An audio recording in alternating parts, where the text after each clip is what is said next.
Than a rare exception, you can't compare him. I'm fly as the skeegy airman. My patience is as thin as her pants. You find a sucker cat that's talking smack and I'll just dare him. Come at me sideways, attacking, I'm pushing back. Welcome to 3 Count Commentaries. This is your host, MagMongoSlade. So Vickie and Shaul Guerrero have responded to Shaul Guerrero's accusations. And Shaul was very, very adult. Vickie was very, very childish. Shaul responded in the way that I would have wanted somebody to respond if they are a family member to someone else. Vickie responded defensively as if she were talking to a stranger. So just play catch up. Shaul Guerrero over the weekend, over WrestleMania weekend, I believe it was actually April the 3rd, maybe, put up a TikTok video where she claimed she was sexually assaulted by her stepfather, Chris Benson, while on a cruise ship. She says that when she told Vickie this, Vickie got defensive and blocked her from her life, and then Shaul did the same. So she has been living alone in Houston with no contact with her family because they don't want to deal with her because they're protecting her stepfather. That's where we start. Then on April the 5th, Vickie Guerrero responds by saying, quote, "There are two sides to a story. Over 15 years, my relationship with Shaul has been hostile, and I have tried to deal with a narcissist person. Not only myself, but close friends of Shaul over 10 years and family have cut ties with her because of her manic behaviors. I tried to do therapy with Shaul, but she always said no and that I am sick, not her. Shaul, please tell your side of your character of being drunk on the cruise and having guys in your room, then crying because you think you were raped, then demanded us to go to a pharmacy in the Bahamas for plan B. You want to play dirty and sling Chris and I through the mud? I can play too. Are you enjoying the car that Chris bought you since you wrecked yours? I am so done with you and tired of the years of your manipulation, lies, and disrespect. I kept quiet for years because you never seek therapy to learn how to have an adult conversation with me. It has always been your way or nothing at all. Okay, Shaul, not only will I see you in court, but you and I will no longer be related. For the fans who feel entitled to comment, fuck you. You hear one side of a story and you feel entitled to comment on something you know nothing about." Now, that last part I agree with. A lot of fans jumped on the internet, started accosting Vickie's character, calling her names. But I will say this. If I don't know Vickie Guerrero. I don't know any of these people involved, which is always my stance. But if I were to gauge what kind of person Vickie Guerrero is, just from reading this, I would say she's a cold-blooded shark. All right. This is not what you want to read from somebody's mother. This made her situation so much worse. For starters, not needed to talk about this in public. You know, the mud slinging, the childish nature. If you want to run us through the mud, I can play that too. You know, she intimated that Shaul might have some mental disorders, that Shaul might be an alcoholic or a drunk or something like that.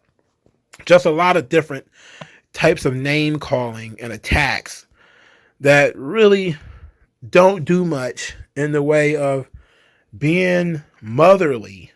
Like, people wanted to open up their Twitter account or whatever and see that Vickie Guerrero responded and see that Vickie was trying to be a mother, saying that she was worried about her daughter, that she wanted, her daughter is having issues or problems. She's going to contact her.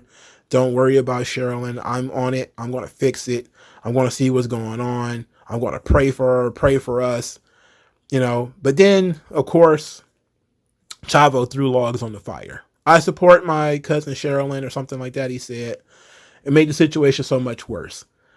That did not do Vickie any favors. So then Shaul came out, and not only did this not do Vickie any favors, Shaul did something that was kind of smart, where she kind of took a shot at both of them.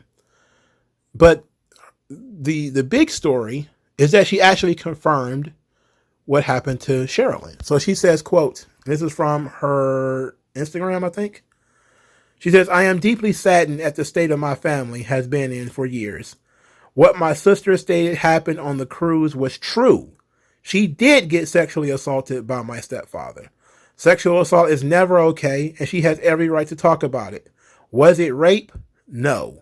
But it was unwanted touching, which is absolutely unacceptable and traumatizing. This incident tore an even deeper wedge into our family that was there before. My mother and sister have had a deeply tumultuous relationship for years. Same with my sister and I. After this incident on the cruise, we all went into various forms of therapy in order to heal.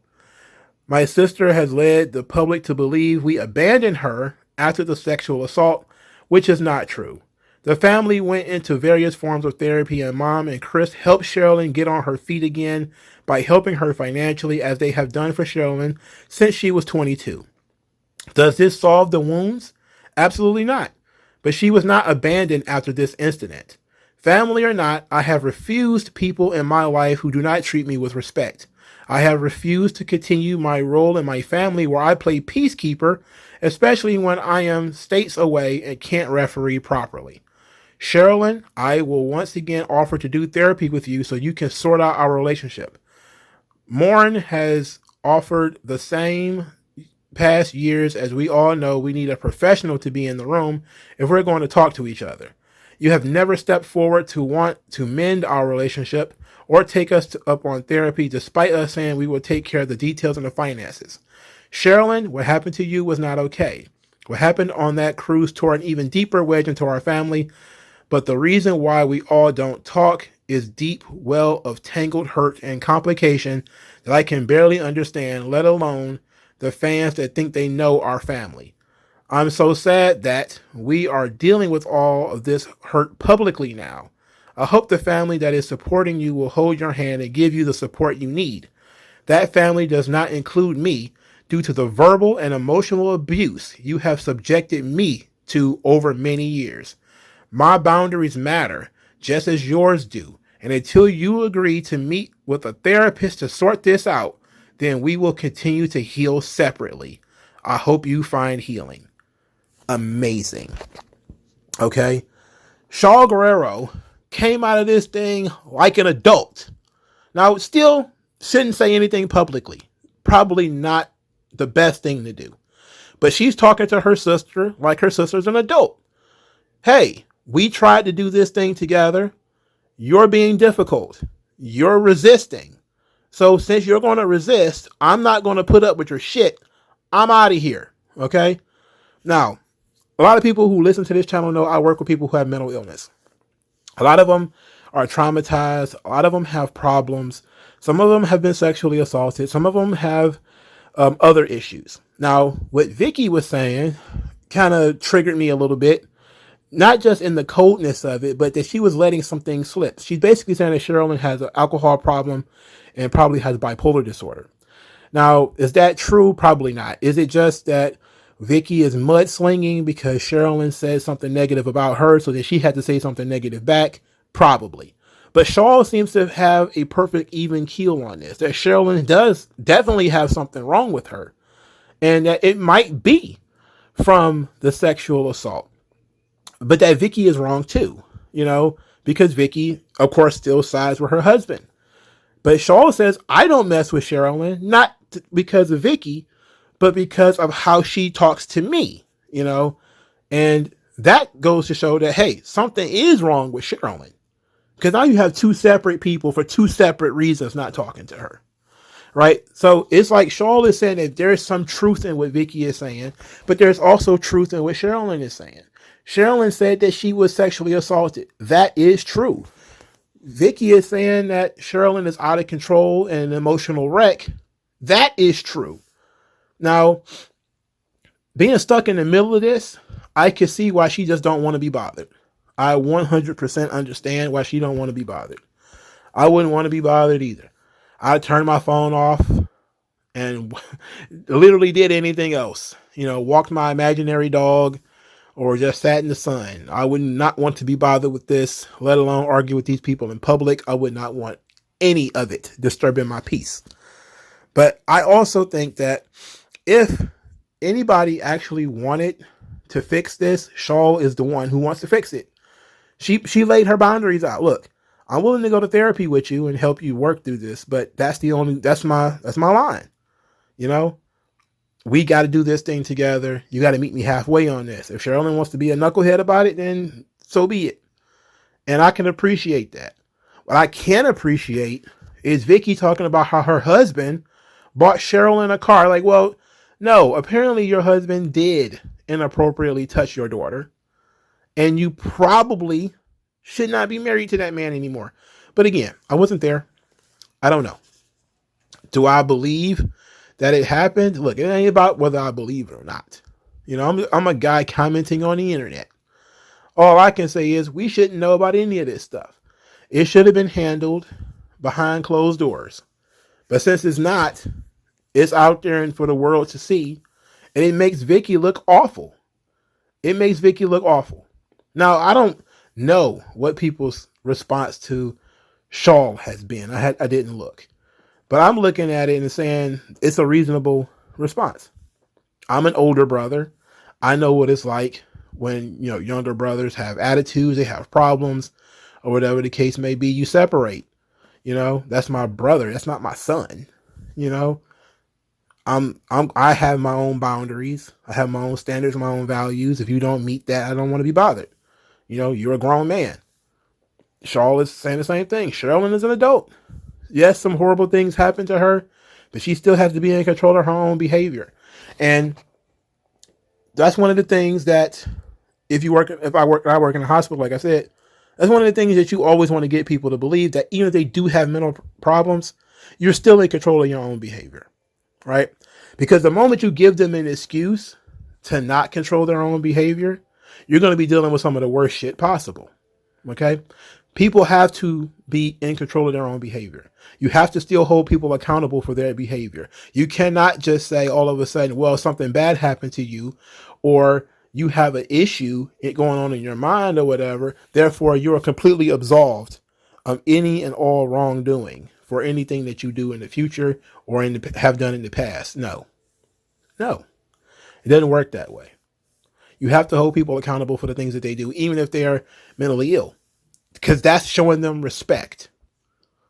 That's showing them proper respect. Okay? If you say that somebody is not accountable for what they're doing, you're treating them like a child, right?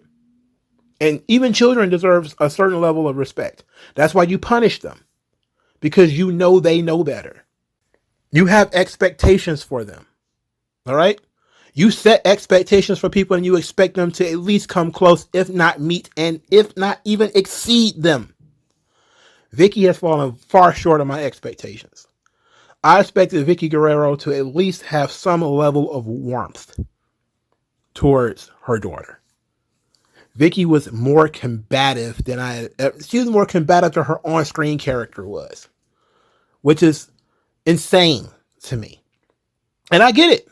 If she really has been going back and forth with Sherilyn for 15 years, this bubbling frustration just kind of flows out. You know, it just brings out the nastiness in her. I get it. But this is a public stage. And most people didn't know Vickie Guerrero, the person. They only knew Vickie Guerrero, the on-screen character. You know, everybody who had sympathy for Vickie. Vickie didn't want to be a wrestler. She didn't want to get into wrestling.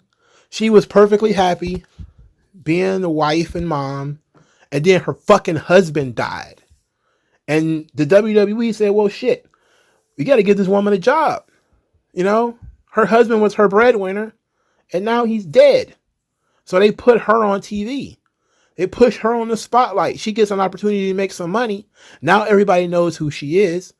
She's put in a position where she is the chief recipient of a lot of sympathy and goodwill because everybody loved Eddie. And now she's in a situation where she's in a relationship with another guy who apparently, allegedly, did some horrible shit to one of Eddie's kids. And now Vickie is out here and she's like a goddamn Rottweiler at her own daughter. That's flipping how everybody looks at her. It's like, wow, this is who we've been supporting all this time.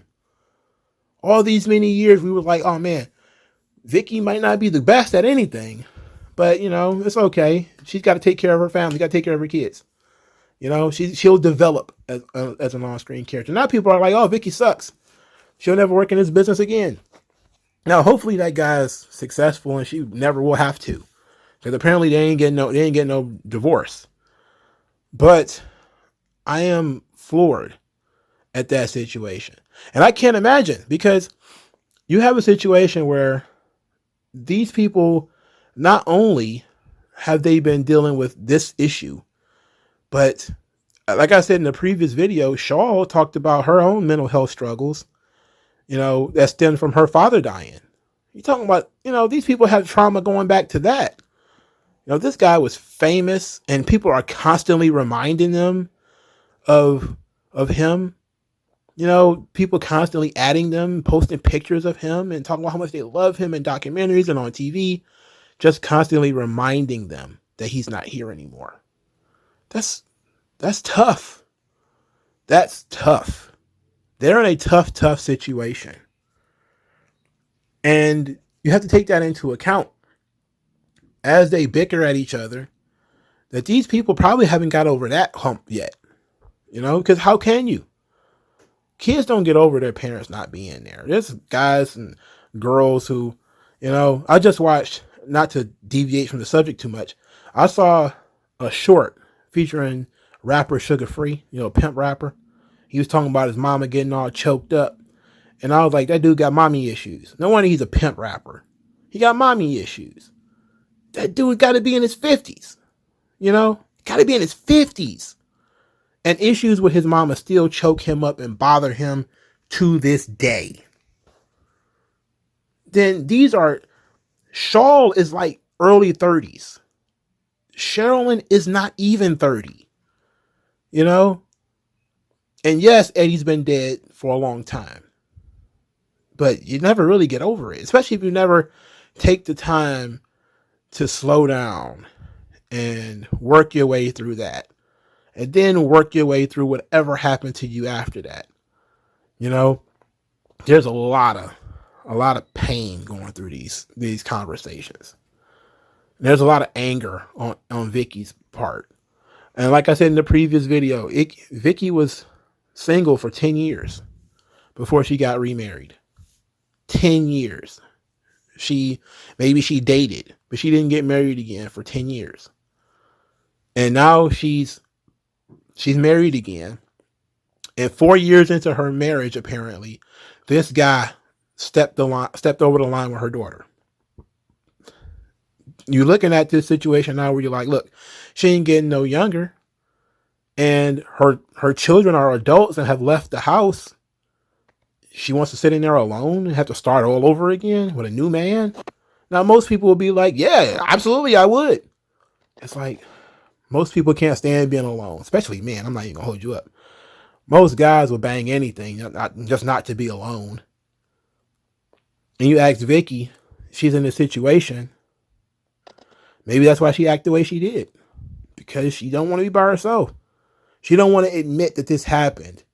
And then she looks like shit, because if she admit that it's happened and she's still with him, what does it say about her? So you have to say that it didn't happen. Have to say she's lying. You got to say it. For your own mental well-being, you have to say it. You got to pretend that it didn't happen. Or either you got to pretend that he made it right. He bought you a car, so it's okay. Right? You were a drunk. It was okay. That's not how it works, is it? Nope. It doesn't work that way. This is a tough situation. I would rather not have these conversations. I think that, you know, it's none of our business, of course. But since it's public, it's public. I respect Shaul Guerrero's response. It's the response I probably would have written if I'd have wrote anything at all, which I probably wouldn't have. But she seems like she's telling the truth. She's not being hyperbolic. She said, look, Sherilyn was not raped. It was an inappropriate touch. And we don't know what the inappropriate touch was. Was it accidental? Was it on purpose? What? We don't know. Sherilyn, we've been trying to go to therapy and work out through our relationships or yada, yada, yada, but you were being resistant. Not going to work. I got boundaries. I got a life too. My life can't revolve around you. Sorry. Tough shit. Little sister, tough shit. And I can respect that because eventually you do get to a breaking point where you're not going to deal with it anymore. And maybe that's where Vickie is beyond that point.